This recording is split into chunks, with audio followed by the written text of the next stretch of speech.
कब लागू होगी आचार संहिता? क्या हमारा एग्जाम हो पाएगा? क्या इस 2021-22 में ज्वाइनिंग मिल पाएगी? क्या फार्म भरने से जो फार्म भरे हैं उनके एग्जाम सही तिथि पर होंगे? क्या हमारी की जा रही तैयारी सार्थक सिद्ध होगी? ये सारे बहुत से सवाल हर विद्यार्थी के दिमाग में गूंज रहे हैं।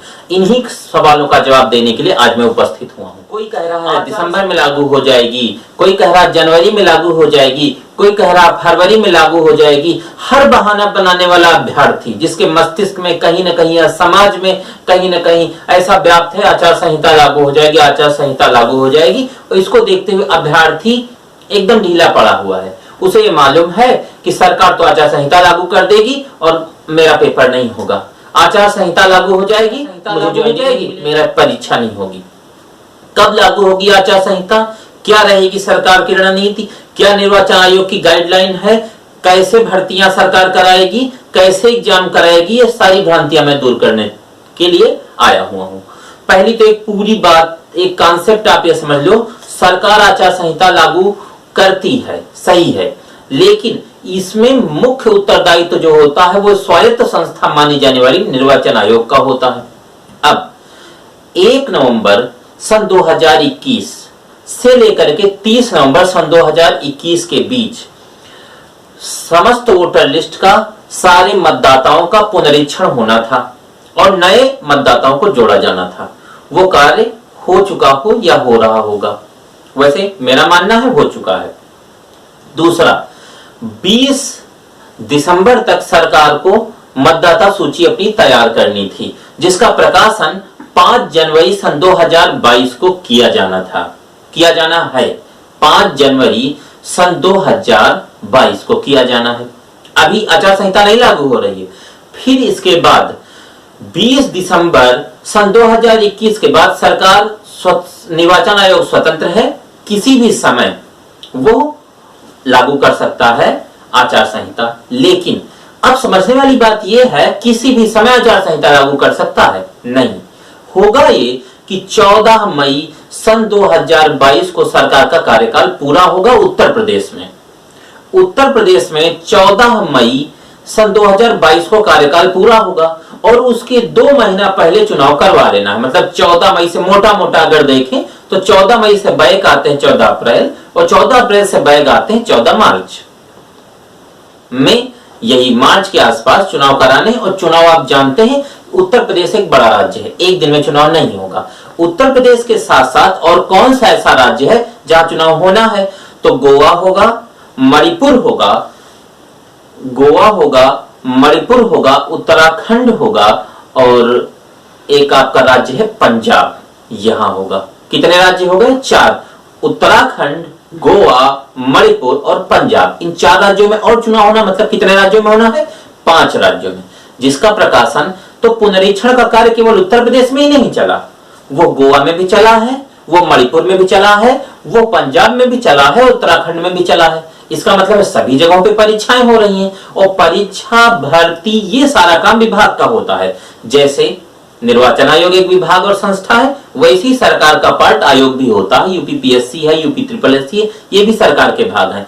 तो सरकार कोई नई घोषणा नहीं कर सकती महोदय और अप्रिय अभ्यर्थियों कि जितने भी आचार संहिता लागू होने के बाद सरकार कोई नई घोषणा नहीं कर सकती, लेकिन संस्थाएं तो अपना काम कर सकती है ना।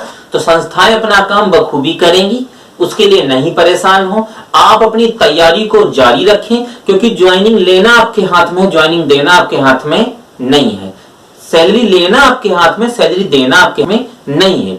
तो हमारी बातें समझें, वो सरकार पर छोड़ दें कि कब आचार संहिता लागू होगी, कब नहीं लागू होगी। आप अपनी तैयारी को बेहतर ढंग से करते हुए और एग्जाम के लिए तैयार रहें। आप प्रहार के लिए तैयार रहें। आप चोट का ध्यान न दें कि चोट कहां पे कब मारे, कैसे मारे। आप प्रहार पर प्रहार करते रहें तो जाहिर सी बात है लोहा तक को आप कमजोर करने में सक्षम होंगे। हाँ, अगर कहीं आपने प्रहार करना छोड़ दिया तो फिर तो दिक्कत आ जाएगी ना। तो आप अपनी तैयारी को ना कमजोर करिए। अब रही बात कि कैसे एग्जाम सरकार कराएगी, तो उत्तर प्रदेश वालों कान खोल के सुन लो कि पेट का रिजल्ट तो नहीं आया, बट आंसर की जारी हो गई और आपने सॉरी रिजल्ट कुछ मतलब पर्टिकुलर नहीं आया, उसको थोड़ा ऐसा घुमा दिया है, परसेंटाइल, टोटल मार्क्स ऐसा कर दिया है। अभी कुछ ऐसा गाइडलाइन या नोटिस नहीं आई है कि कौन भर सकता है कौन नहीं भर सकता, लेकिन लेखपाल का सिलेबस आ गया है, लेखपाल का सिलेबस आ गया है। तो याद रखना, लेखपाल के सिलेबस की लिंक डिस्क्रिप्शन में दी गई है, जाके देख भी सकते हैं। सिलेबस आ गया है, इसका मतलब रणनीति तैयार है।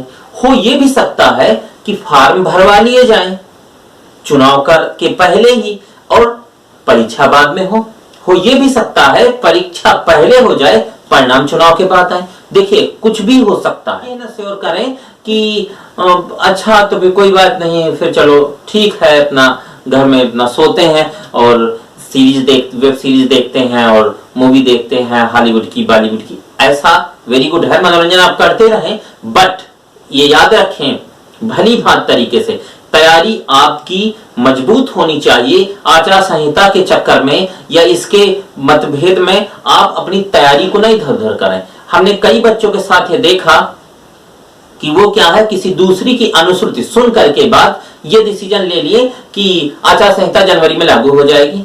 लागू हो तब मानी जाएगी ना, क्योंकि 20 दिसंबर बाद लागू हो जानी चाहिए।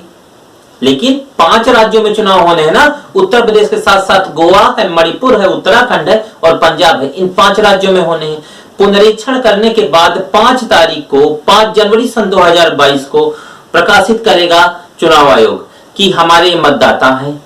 और जाहिर सी बात है, आपको पता है इंडिया की सारी ट्रेनें लेट होती हैं, इंडिया के सारी चीजें लेट होती हैं, फिर ये यूपी है, यह भी थोड़ा लेट हो जाएगा। तो ये मान के चलो कि आपका जनवरी लास्ट में भी हो सकता है आचार संहिता लागू हो। लेकिन आचार संहिता के भय से आप न डरें।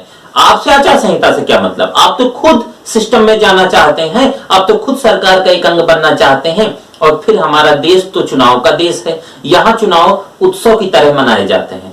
आप भी उत्सव मनाइए, आप भी रंगबाजी से जो है उत्सव का आनंद लीजिए, लेकिन याद रखिए इस उत्सव में अपने लक्ष्य को न भूलिएगा और अपनी तैयारी को मजबूत बनाते हुए और अग्रसर रहिएगा। आचार संहिता जब लागू होनी होगी तो लागू हो जाएगी। हमने आपको तिथियां बता दी हैं कि 14 मई सन 2022 को उत्तर प्रदेश सरकार का कार्यकाल पूरा हो रहा है।